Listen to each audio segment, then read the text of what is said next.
This is a Panther liberation school in the black ghetto in Brownsville, Brooklyn. Now who took Bobby away?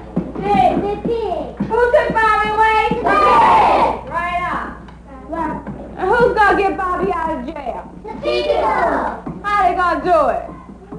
With the gun. Right on.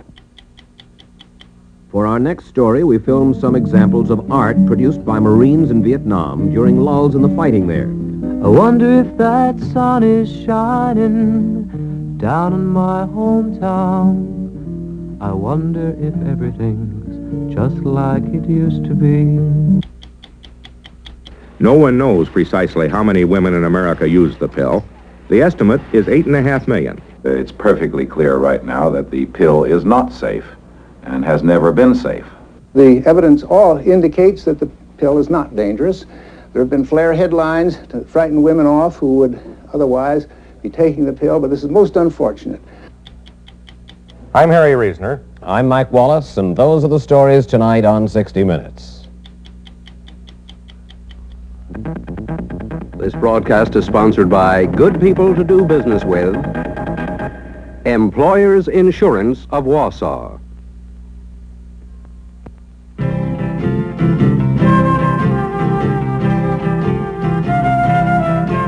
It takes a while to collect the best professionals in the business. Back in 1911, the first expert we hired was a safety counselor. That's when we were pioneering in workmen's compensation. In the 1920s, we took on the top men to handle auto insurance. In 1935, employers of Warsaw wanted only the best men as they went into property insurance. 1965, word went out. Come to Warsaw if you're a pro at business life insurance. And here we are now, top hands in almost any insurance you can think of.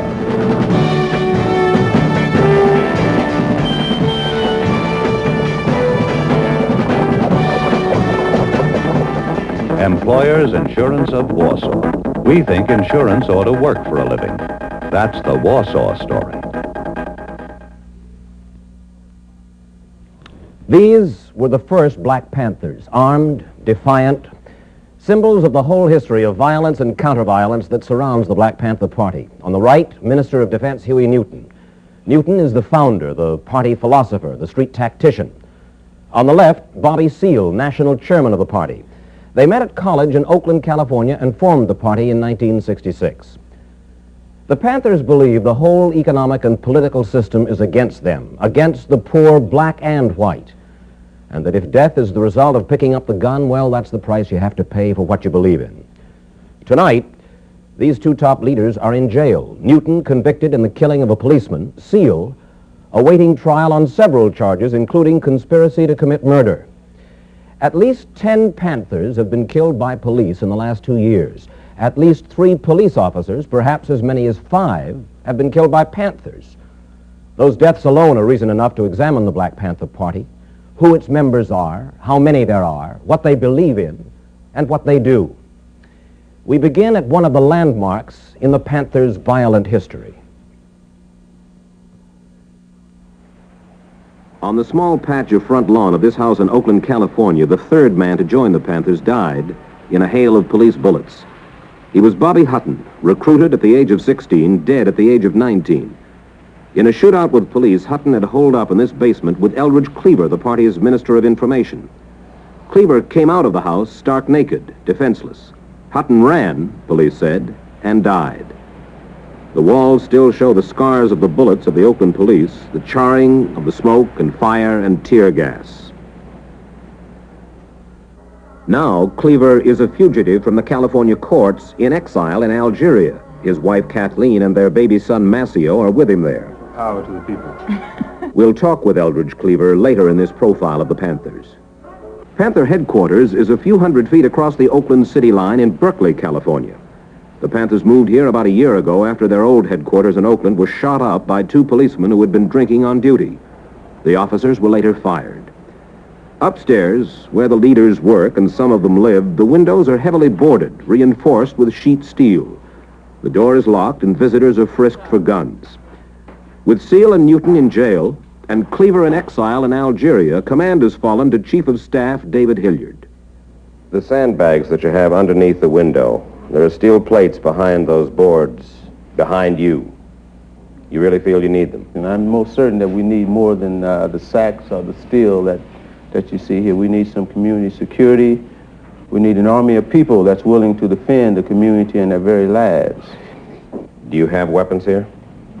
There isn't any visible. If we have weapons, they're legal. We advocate the right to have a shotgun, which is legal, in your home. This is our office. And those guns are to protect our lives against the racists that have known to have thrown dynamite sticks in churches, that have known to have went by and rode in the community and shot off into homes indiscriminately. So the shotguns that we have in our offices or our homes are legitimate weapons, but they're not flashed around. You wouldn't show them to me here? Well, there's no need. You know what a shotgun look like, man. Mr. Hilliard, the Black Panthers have been selling a Christmas card the last month or two. It says, all power to the people, and it's a picture of a black man talking to his son. He says, son, what do you want for Christmas? And the son is answering, a machine gun, shotgun, a box of hand grenades, a box of dynamite, and a box of matches. Obviously, the implication is that you're teaching young people to want those, to use those, but to use them on whom? Well, first of all, we do not teach the young people that kind of education in the schools, in our liberation schools. Revolution has come. On the day. Time to pick up the gun. On the day. No more president. What the Panthers believe, they pass on to the young. This is a Panther liberation school in the black ghetto in Brownsville, Brooklyn. Class meets every Saturday afternoon. The teacher is Brenda Hyson, an Ohio State graduate. Who is this? Huey P. Newton. Who is it? Huey P.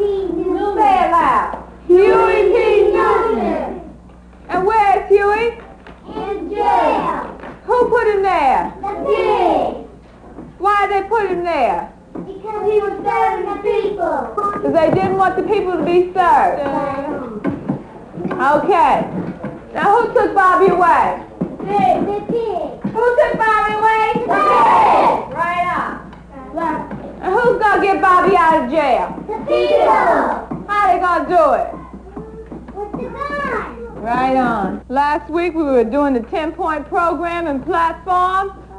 What's point number 1? We want freedom. We want power. We want power. To determine. To determine The destiny. the destiny Of our black community. of our black community. Right on. Right on. Okay. The 10-point program of the Panther Party forms the basis for almost everything they teach and do. It calls for housing, education, and jobs. It calls for black juries for blacks on trial, exemptions for blacks from military service, repayment for slavery and what they say has been the mass murder of black people, an end to police brutality, and the arming of all blacks for self-defense. And the Panthers' 10-point program ends with the beginning of the United States Declaration of Independence. Make some posters with revolutionaries on them. When you find a revolutionary, raise your hand, okay? Okay. Here, I got one.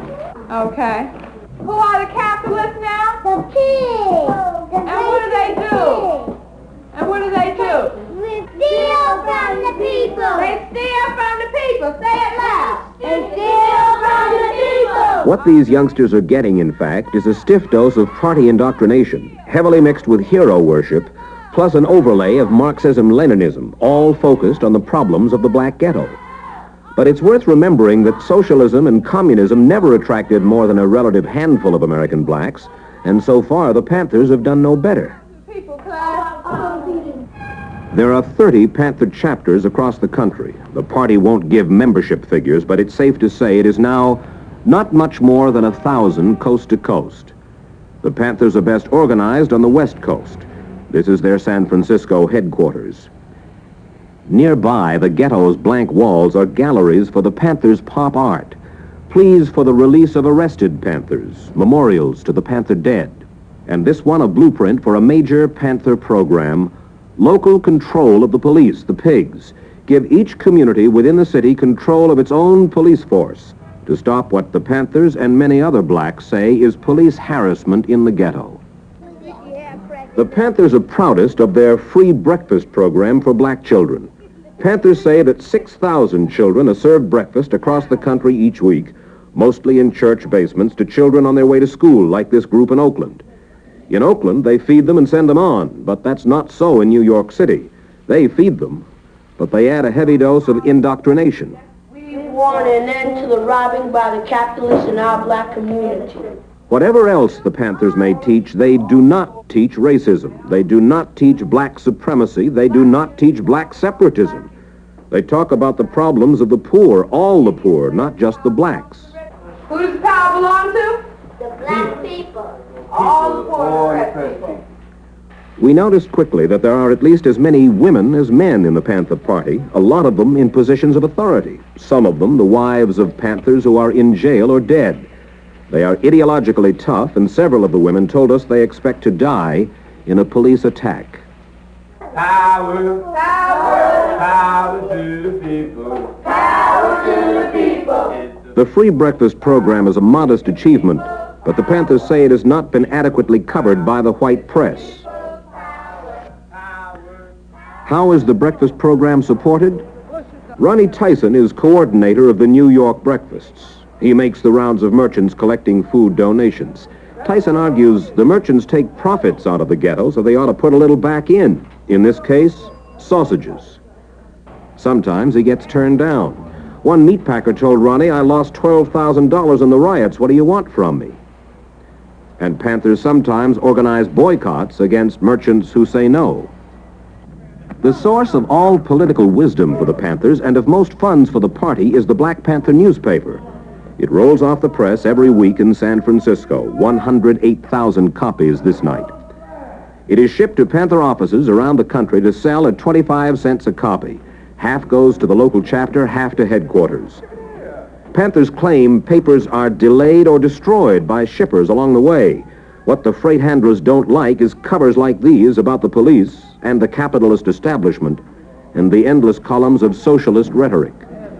Cold-hearted crime perpetrated by the power structure against the Black Panther Party. In Times Square in Manhattan, most people aren't at all interested. A few buy, and some argue back. This capitalist society perpetrates racism. That's what I'm trying to tell you. Oh, no, we are against racism. You preach love, I preach revolution. You preach revolution against what? What power structure against it? And what are you going to put when there's a revolution? Revolution means change. Right, the change. It means change. Are you satisfied with what it is now? No, but I'm not. New York's Harlem is the biggest black ghetto in the country, but the Panther chapter here is so weak that it's an embarrassment to the party. The New York Panthers were almost wiped out by the arrest of 21 of their leaders on charges of plotting to blow up department stores and public buildings. So the Panthers have been essentially leaderless here. Except for the breakfasts, their programs are at a standstill. No free medical program, no free clothing program, hardly any of the semi-social work that has been successful in other cities. But party members still gather for political education classes like this one. Panthers are harassed and killed all over the country because they have grasped the truth of this capitalist society and are trying to educate the people into what the capitalist system is doing and why they must get rid of it. Pig power structure can kill us all, lock us all up, do whatever he wants to do, but we have done enough damage since the party has existed that the people will never forget that there's a struggle that has to be waged. In all of New York City today, there are fewer than 100 members of the Black Panther Party. The ones who are left have avoided police arrest on the one hand and the party's own purge on the other. The purge, which is nationwide, has lasted a year to weed out three kinds of people. First, police informers who made the Panthers one of the most infiltrated groups in the whole country. Second, a purge of lawbreakers who used Panther weapons for personal crimes. And third, backsliders who couldn't stand the long hours and hard work, who didn't have the commitment the party demands. So the party is small, partly because it wants to be for now, but mostly because few blacks have been attracted by the Panthers' revolutionary rhetoric, and because there are not enough young or older blacks who have been willing to take the risks involved in being Panthers. Two West Coast leaders have come east to get the New York chapter reorganized. Robert Bay used to run the San Francisco office. Tom Jolly ran the East Oakland chapter. But to be black and to be a Tom is unpopular these days, so Tom prefers just to be called Jolly. This night, as Panthers often do, Bay and Jolly explained the party to a group of whites.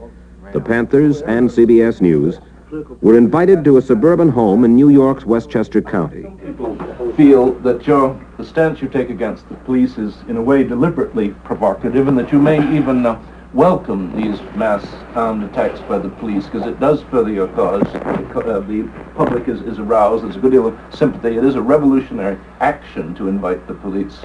We don't endorse people being murdered in their bed. We do, like I said, endorse protecting ourselves. We endorse anybody in this country to protect themselves against this fascism that has come about here. We don't endorse, people dying. Would you have us all bear arms? You have the constitutional right to bear arms. But everybody in this room came tonight bearing arms. Look here, man. We get into a heated discussion. No, we're not talking about a group bearing arms. No. We're talking about every home. You understand? Every home should have a shotgun in it for anybody trespassing on their property.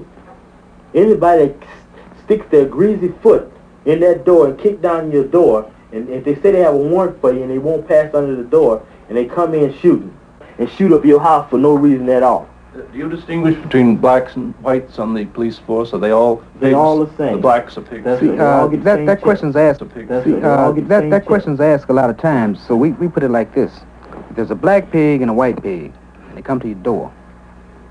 And say if you're black and you live in the black community, and the black pig kicks the door, and he comes in, and he has his weapon drawn. Would it make sense to wait until the white pig comes in and shoot him first? Does that make any sense? See, a pig is a pig is a pig.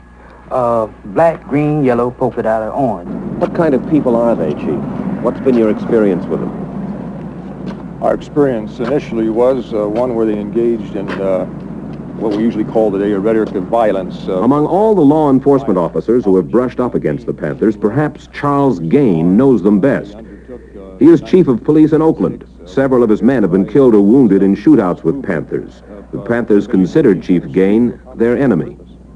I characterize them generally, the Black Panthers, as being a group of angry, frustrated men who have no real practical or implementable programs as a part of their 10-point program. Most of them just are not possible of accomplishment.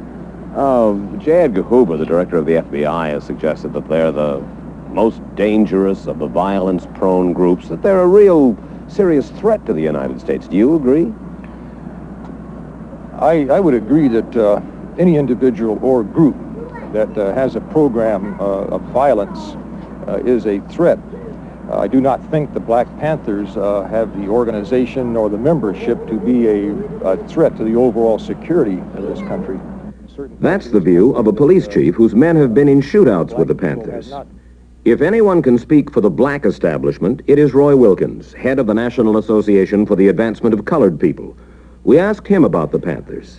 I feel, of course, that most revolutions rooted in the black community are revolutions, I say, by mouth, because there's very little political power, economic power, anything other than emotional conviction behind most of the revolutionary talk. I think they're an alert, articulate, militant group of young men. Sometimes they're a little behind the times. Some of their socialism sounds like 1930s and sounds like they've just discovered it. But I think they've done a great good in the Negro community by arousing it and getting it conscious both of its pride and of its strength. I think if the Panthers gave up their guns, and I do not by any means advocate that they should give up their guns. There must be 60 to 70 million Americans in this country with guns, and a good many of those are not with a license. They're illegally held. And nobody would ask Americans to give up their guns. We have police forces to run down those that are illegal if possible. So I wouldn't advocate that the Panthers be required to give up their guns, because in the present context, the present public opinion on the Panthers, they would be annihilated. But what about Panther threats to use those guns against government leaders? Are they real threats or mere words? Chief of Staff David Hilliard gives one answer. You are under indictment now on a charge of threatening the life of President Nixon during a speech last November. You said, Richard Nixon is an evil man. We will kill Richard Nixon. I did not say that. What did you say? I said that Richard Nixon was responsible for the many attacks on our breakfast programs, our free health clinics, that he was responsible for the many lives of our party members that have been taken by the members of the fascist police departments. And I said that it would be justified to kill Richard Nixon or any other man that stands in the way of our freedom. You don't want to kill Richard Nixon. I don't want any man killed. I think that justice should be rendered to that man, and that's more than he said for our black people. But 3 days ago in Algiers, I got a different answer from exile Eldridge Cleaver, the party's Minister of Information, its celebrated wordsmith, the Panther best known to most Americans. In his comfortable flat overlooking the Algiers waterfront, Cleaver was quite direct when I asked about Panther threats against this nation's leaders. What purpose is served by talking of shooting your way into the Senate of the United States, taking off the head of Senator McClellan and shooting your way back out? What purpose is really served by that kind of talk, and what would be accomplished? The goal is to take Senator McClellan's head.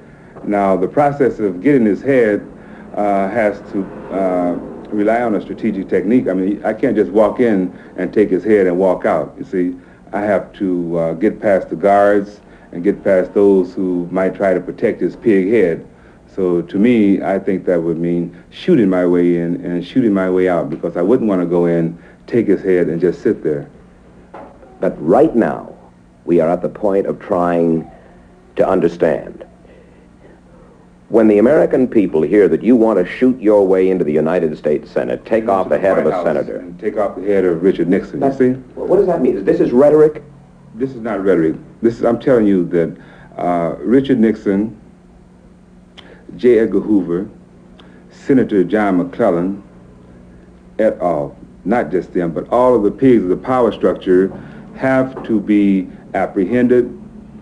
And I feel myself, you see, that the fate that they receive will depend upon the resistance that they put up. I feel that they are criminals, that they are the decision makers who are programming oppression and destruction, not only in the United States, but around the world. But you don't have the legions, you don't have the guns to do the job, but you'd just be committing suicide if you tried it. Well, once upon a time, I didn't have any guns at all, you see? You see? Yes. So that it's a process of developing the ability to carry out your intentions. And you think you can develop the ability? I think that the American people can develop the ability to change their government. I think they can do that in the way that people all over the world have had to do it. The people in Vietnam, for instance, they started out with very few guns and using bamboo poles to fight their enemies. But now they have very adequate capability. This is something that's been programmed and done all over the world. And I think that you sell the American people short when you think that they can't do that. Then you're serious. This is not just rhetoric. You really believe that eventually this can be done. I think that it must be done. And I think that there are many people at this very moment who are doing some very hard thinking precisely on how to bring it about, because it's necessary. Look into the future, if you will. What do you see in the next 10 years for the poor black and poor white in the United States? The way I read the situation, I don't think that the government and the ruling class in the United States is going to relent or allow black people to enjoy freedom and liberation. I think that it has to be taken, so that what I am working for, what my comrades are working for, is to develop the type of machinery with which we can take our freedom. And I fully believe that we have to fight a war of liberation from the fascist, imperialist social order in the United States. I would like to be able to say that I see peace, prosperity, and happiness in the next 10 years. But I see a continuation of the struggle. Just as you look backwards over the decades, you see a continuation of the struggle. And will Eldridge Cleaver come home and be part of that struggle? Yes, he says, even if he has to slip back into the country. I'll go back the way that I left. This is something that... You mean you go underground? Yes. Could you live underground in the United States? I'm quite sure I can. I mean, I know a lot of people who are living underground, and it's not something that's impossible. It's not something that's very difficult. I don't know what image you have of living underground, but what it means is staying out of the hands of the police, that's all. And you think you could do that? Yes, I think I can do that. And still be effective in the Black Panther Party? Well, I wouldn't be able to go around having press conferences and making speeches, but I think I can do some very valuable work. The work has to be done. That's the point, whether I can go back publicly and legally and do that, or whether I have to go back clandestinely. But the point is that, well, you'll see. I'm quite sure you'll be there. If any evidence was needed that the Panthers are not just another civil rights group, Eldridge Cleaver's candid statement of intent should clear that up. They are a revolutionary cadre bent on changing radically the social and economic structure of this country by violence if need be. And if some of them speak less candidly than Cleaver, it's because they have seen their leadership so fragmented by death or jail or exile that their instinct for self-preservation has led them to more moderate declarations. Are they a clear and present danger to the internal security of the United States? Not if we're to believe almost every law enforcement officer we spoke to, local and federal. No government agency was able to produce for us any hard evidence that the Panthers have the numbers of weapons or followers that would make them an urgent threat. But if they don't have the guns, some of them do have the urge for martyrdom. Police surveillance of the Panthers will continue vigilant. The Panthers call it harassment. It is clear that no one but the Panthers will be served by martyring more of them.